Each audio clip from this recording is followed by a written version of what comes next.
पेट त्यांनी घेतली. संतोष जगदाळे आणि कौस्तुभ गणबोटे दुर्दैवानं हे दोघंही मृत्युमुखी पडलेत, परंतु त्यांची मी काल म्हणाल तसं त्यांची फॅमिली सुरक्षित आहे. त्यांची मुलगी आणि या दोघांच्याही पत्नी सुरक्षित आहेत. आज संध्याकाळी 6 वाजता श्रीनगरमधनं ते दोन्ही पार्थिव पुण्याला आणले जातील. संपूर्ण राज्यात जवळपास 6 लोकांची आत्ता माहिती आपल्याला येते आहे. त्यामुळे 12चं विमान हे मुंबईसाठी आहे. मुंबईचे जे काही लोक आणली जाणार, जे मृत्युमुखी पडले ते दुपारी येतील आणि पुण्यातली संध्याकाळी येतील. या सगळ्या घटनेनंतर मोठ्या संख्येनं पुण्यातील आणि महाराष्ट्रातील लोक ही त्या ठिकाणी अडकलेली आहेत. निश्चितपणे हे सगळं झाल्यानंतर एक भीतीचं वातावरण आहे. ही सगळी मंडळी, त्यांचे नातेवाईक सातत्यानं संपर्क करतायत. रात्रभर आम्ही सगळेच या व्यवस्थेमध्ये आहोत.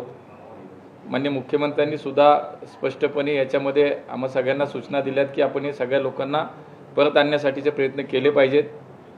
काल ही सगळी चर्चा झाल्यानंतर आज एक मुंबईला स्पेशल विमान, हे श्रीनगर ते मुंबई दुपारी 3चं एक स्पेशल विमान करण्यात आपल्यालाही यश आलं आणि ते तिथे अडकलेल्या लोकांना मुंबईला बरीच लोक त्या विमानाने येतील. आत्ताही पुण्यातले एक 3-4 मोठे ग्रुप आहेत. एक 69 लोकांचा ग्रुप आहे, एक 35 लोकांचा आहे, एक 19, असे एक साधारणतः 150-150 लोक पुण्यातली सुद्धा अशी आहेत. काही 4 लोक आहेत, काही 2 लोक आहेत.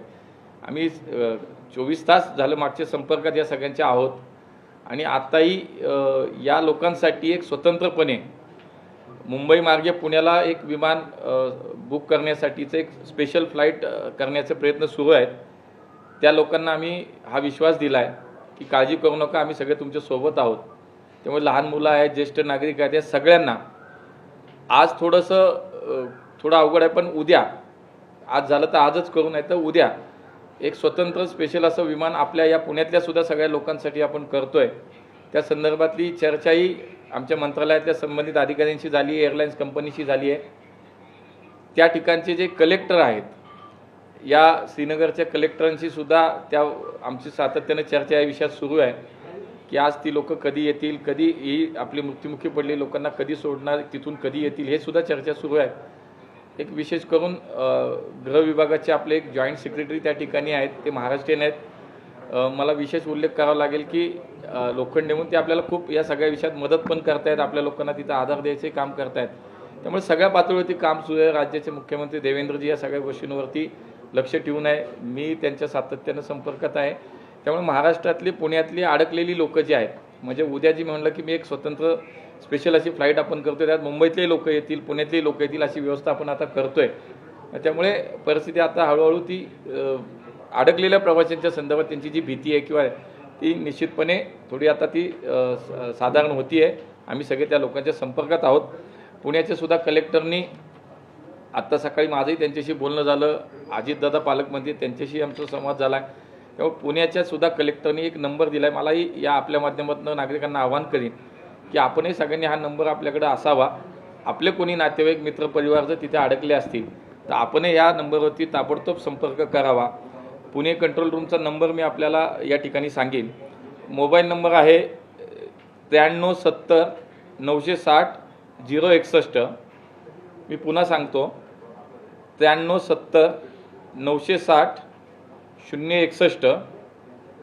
आणि लँडलाईन नंबर आहे 020 2612 3371. हा पुणे कंट्रोल रूमचा नंबर आहे. इथं सुद्धा आपण संपर्क करू शकता किंवा माझ्याही कार्यालयाशी थेट संपर्क करू शकता. आमची पूर्ण टीम कालपासून या कामामध्ये आहे. प्रत्येक पुणेकर असेल किंवा महाराष्ट्रातली व्यक्ती असेल, याला सुखरूप परत आणण्याचे प्रयत्न आमचे चालू आहे. त्यामुळे चिंता करू नका. नातेवाईकांनाही माझं आव्हान आहे की काही भीतीचं कारण नाही, आम्ही सगळे सोबत आहोत आणि ही आपली लोकही लवकरात लवकर परत येते. आत्ता त्या ठिकाणी जे मी तिथल्या कलेक्टरशी बोललो, त्यांनी शेड्यूल टाईम 6 दिलेला आहे. 6 वाजता त्या ठिकाणी ते निघतील. मला असं वाटतं पुढचा